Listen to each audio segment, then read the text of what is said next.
नमस्कार। डीएलएड द्वितीय वर्ष हमारा विषय हिंदी भाषा शिक्षण और प्रवीणता। इसके अंतर्गत हमारी इकाई 2 मौखिक अभिव्यक्ति चली थी। इससे पहले हम लोगों ने श्रवण से संबंधित, वार्ता से संबंधित बात करी थी। आज हम अपनी इकाई मौखिक अभिव्यक्ति, जो उसका मेन टॉपिक है मौखिक अभिव्यक्ति, उसी की चर्चा करेंगे कि मौखिक अभिव्यक्ति का अर्थ क्या है। सर्वप्रथम एक परिभाषा के माध्यम से हम लोग देखेंगे मौखिक अभिव्यक्ति का अर्थ। प्रो रमन बिहारी लाल के अनुसार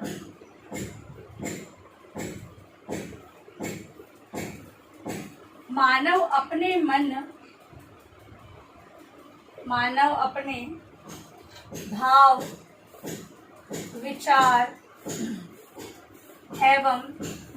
भाव, विचार एवं अनुभवों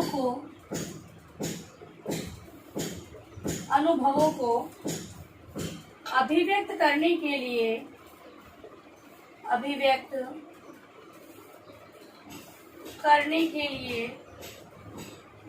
जिस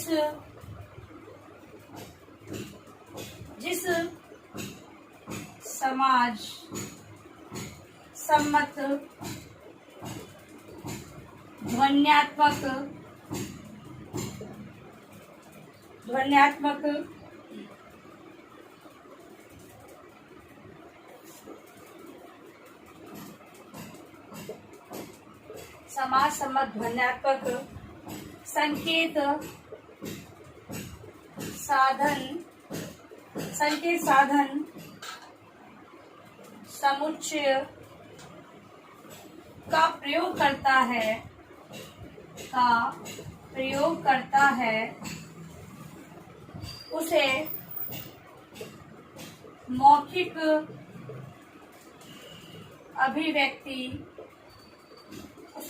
अभिव्यक्ति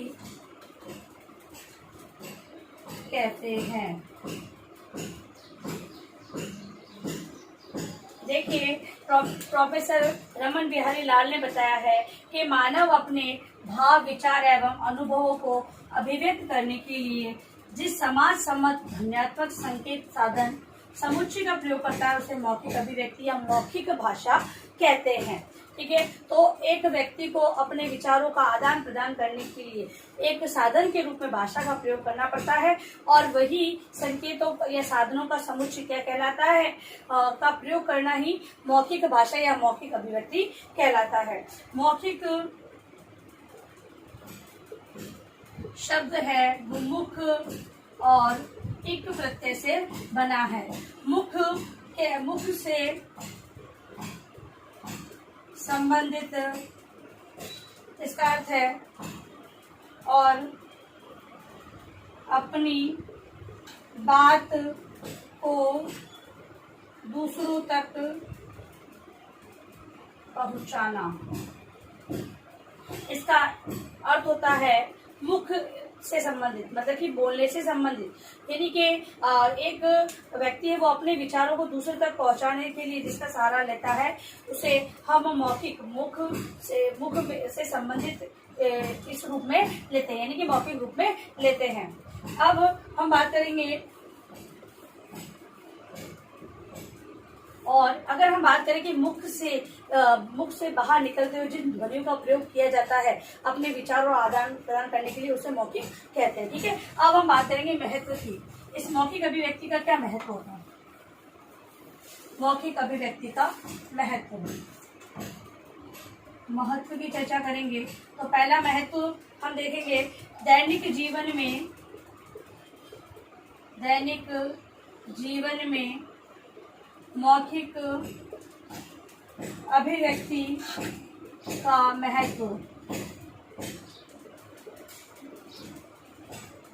दैनिक जीवन में हम लोग हमारे उठने के बाद और सोने तक हम लोग हमारे जो कार्य होते हैं उनको करने के लिए किसी एक निश्चित भाषा का प्रयोग करते हैं हम लोग, और उसी के द्वारा हम लोग अपने दैनिक कार्य को पूर्ण करते हैं। अगर हम बात करें कि घर पर किसी कार्य को, अगर हमें कुछ खाना है तो उसके लिए बोलना, किसी सामान को रखना है तो उसके लिए बोलना, किसी बात को कहना है, किसी बात को बताना है, सभी के लिए हम लोग अपने दैनिक कार्यों के अंतर्गत मौखिक अभिव्यक्ति का सहारा लेते हैं।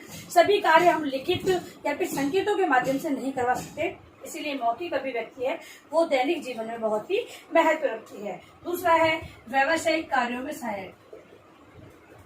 व्यावसायिक कार्यों में सहायक मौखिक अभिव्यक्ति है व्यवसाय। जैसे कि आज हम लोग शिक्षा प्रदान कर रहे हैं, ये भी हम एक व्यवसाय से जुड़े हैं। शिक्षा देना भी आज का जो शिक्षा देने का कार्य भी है एक व्यवसाय की शिक्षा एक व्यवसाय के रूप में हमारे सामने है। तो एक अध्यापक है विद्यार्थियों से जब बातचीत कर रहा है, अगर अभी बात कर रहे हैं पढ़ा रहे हैं तो यहाँ पर भी हम अभिव्यक्त करके मौखिक रूप से अभिव्यक्त लिखित रूप के साथ साथ हम मौखिक रूप में भी अभिव्यक्त करके बता रहे हैं, तभी हमारा कार्य संपन्न हो पा रहा है। तो व्यवसाय से जुड़े प्रत्येक व्यक्ति भी अपने कार्य के लिए मौखिक अभिव्यक्ति का सहारा लेते हैं। फिर है कहानी सुनना तथा सुनाना। कहानी सुनना तथा सुनाना सभी परिचित है कि जो बालक होते हैं ये कहें कि छोटे छोटे बाल्यावस्था के अंतर्गत जो विद्यार्थी होते हैं वो कहानी सुनना और सुनाना बहुत ही पसंद करते हैं। उन्हें कहानी सुनने की बहुत ही रुचि होती है। तो ये मौखिक अभिव्यक्ति के माध्यम मौखिक रूप से लिखना, लिखित रूप उन्हें समझ में आएगा भी नहीं क्योंकि प्रारंभिक अवस्था में बालक लिखना नहीं सीखता है। और यहाँ पर बालक को मौखिक रूप से कहानियां सुनाकर विभिन्न प्रकार की शिक्षा उनके अंतर्गत विकसित की जा सकती है। फिर है चित्र वर्णन। इसी चित्र के बारे में बताने के लिए भी हम मौखिक रूप से भाषा का उपयोग करते हैं।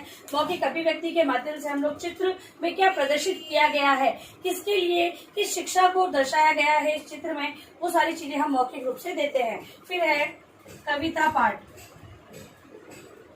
उचित कविता पाठ को अपनाने के लिए उचित कविता वाचन करने के लिए हम मौखिक अभिव्यक्ति का प्रयोग करते हैं। फिर है ज्ञानार्जन का महत्वपूर्ण साधन। महत्वपूर्ण साधन ज्ञान मतलब किसी भी प्रकार का ज्ञान, शिक्षा से संबंधित ज्ञान हो या किसी भी प्रकार का ज्ञान हो, उसको प्रदान करने के लिए हम मौखिक भाषा का प्रयोग करते हैं। और अगर ये कहे कि बच्चे को भी सही गलत का हम लोग ज्ञान दे रहे हैं तो वो किसके माध्यम से देंगे, तो वो एक मौखिक अभिव्यक्ति के माध्यम से ही प्रदान करते हैं। इसके अलावा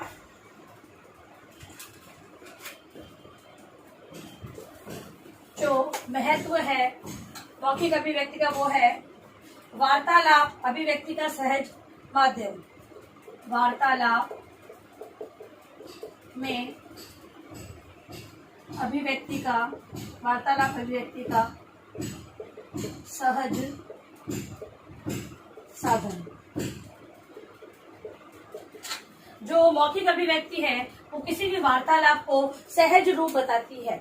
वार्तालाप में हम लोग संकेतों के माध्यम से किसी चीज को नहीं बता सकते हैं, ना ही लिखित रूप, क्योंकि उसमें समय ज्यादा लगेगा।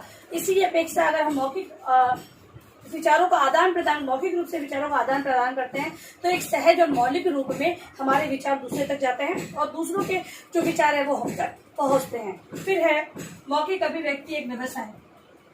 मौखिक अभिव्यक्ति एक व्यवसाय। मौखिक अभिव्यक्ति एक व्यवसाय। तो दिखती बात है, कोई भी अगर कोई अच्छा गीत गा रहा है, मौखिक रूप से अगर वो गीत गाता है तो वो एक व्यवसाय है। बोलना भी एक व्यवसाय है, बोलने के लिए भी पैसा दिया जाता है। तो इस प्रकार से बोलकर अपने लिए धन अर्जित करके अपना जीविकोपार्जन करना भी एक व्यवसाय है। तो मौखिक अभिव्यक्ति है वो एक व्यवसाय के रूप में भी देखने को मिलती है। इसके अलावा भाषा शिक्षण में बोलचाल। भाषा की जो शिक्षा बालकों को दी जा रही है, सुनना फिर बोलना।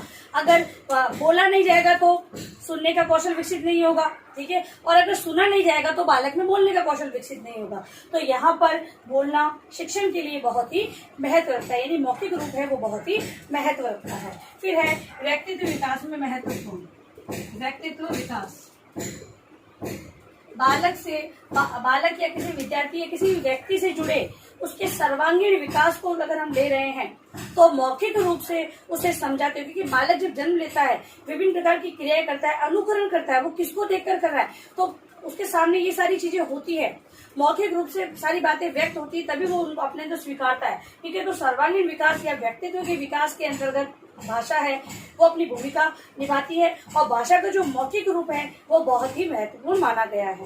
तो इस प्रकार से हम लोगों ने मौखिक अभिव्यक्ति का अर्थ एवं महत्व को जाना, इसी को अपनी उत्तर पुस्तिका में गृह कार्य के रूप में आप लोग लिखेंगे। मौखिक अभिव्यक्ति के अर्थ एवं महत्व को समझाइए। और अंत में घर में रहें, सुरक्षित रहें, बाहर निकले तो मास्क लगाएं, सोशल डिस्टेंस रहें और हाथों को बार बार सैनिटाइज करते रहें। सुरक्षित रहें, सभी का ध्यान रखें। धन्यवाद।